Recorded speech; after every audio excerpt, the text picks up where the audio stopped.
हाय दोस्तों। तो आज बारी आ गई है 9.2 की। पूरी को ख़त्म करेंगे। पहले कॉन्सेप्ट देख लेते हैं जिससे आप सारे के सारे क्वेश्चन कर पाएँ, ठीक है।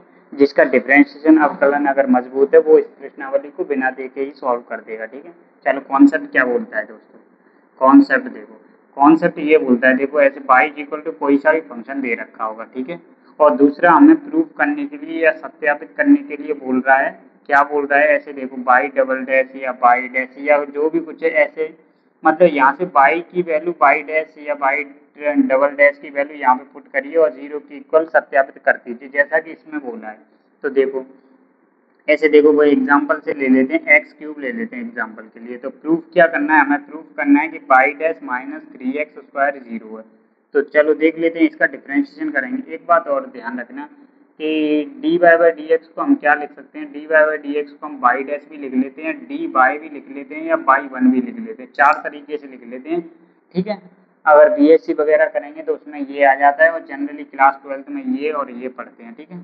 चलो इसका एक बार डिफरेंशिएशन करेंगे तो ये आ जाएगा 3x²। जिसका डिफरेंशिएशन मजबूत है वो इसको आसानी से कर देगा, जो कि 11th क्लास में पढ़ा दिया जाता है, ठीक है। चलो इसका एक बार डिफरेंशिएशन करते हैं तो वो आ जाएगा e की पावर x, और एक और बार डिफरेंशिएशन करेंगे तो वो आ जाएगा ये। तो e की पावर x माइनस e की power x equal to zero, तो जीरो इक्वल टू जीरो आ रहा है, जो कि सत्यापित हमने कर दिया।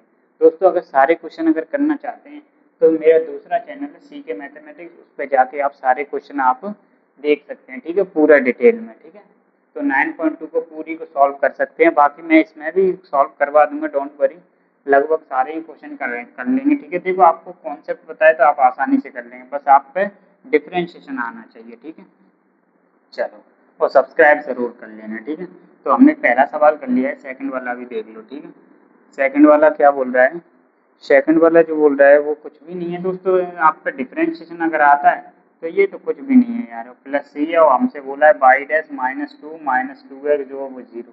तो बस इसका डिफरेंशिएशन करेंगे तो बाई डैश तो x² का हो जाएगा 2x, 2 का आ जाएगा 2, इसका हो जाएगा जीरो। तो बस यहाँ पे पुट कर दीजिए, जीरो इक्वल टू जीरो ही आ रहा है। थर्ड वाला भी देख लेते हैं, कुछ भी नहीं है, सारे के सारे ऐसे ही हैं, ठीक है। देखो इसमें कोई दिक्कत है कि देखो ऐसे बाई इक्वल टू हमारे पास cos x प्लस सी दे रखा है और बोला है कि y dash minus sine x equal to zero. तो बस इसका डिफरेंशिएशन करेंगे तो क्या आ जाएगा, माइनस साइन एक्स आ जाएगा, वो माइनस साइन एक्स आएगा, यहाँ पे प्लस है, ठीक है, ये आ जाएगा, इसका जीरो हो जाएगा, यहाँ पे पुट करेंगे तो जीरो इक्वल टू जीरो ही आएगा, ठीक है। तो इसमें कुछ नहीं है, ध्यान रखिएगा। देखो अभी जो मैं बात बताने वाला हूँ बड़ी इंपॉर्टेंट बात है, जो कि एग्जाम में आ भी सकती है, ठीक है।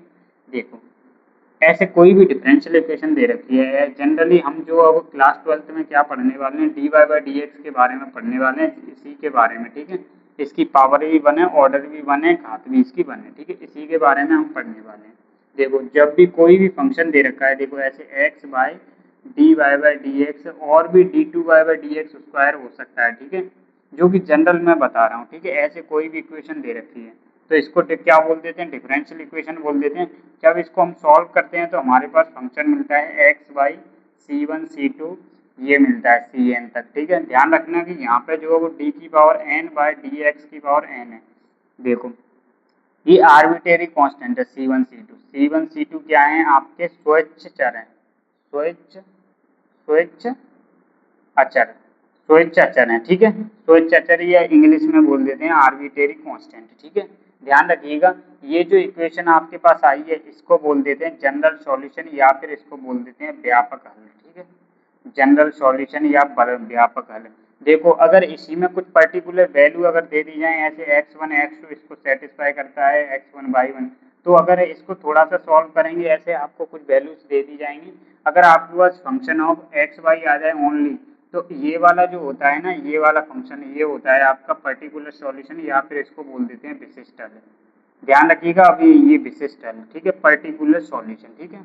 देखो अभी जो वो वैसे सारे सवाल कर लेंगे आप 10 सवाल तक, ठीक है। लास्ट वाले दो क्वेश्चन क्या दे रखे हैं, देखो ये बोल रहा है चार कोटि वाले अवकल समीकरण के व्यापक हल में उपस्थित स्वेच्छ अचरों की संख्या कितनी होगी, वो बताना है।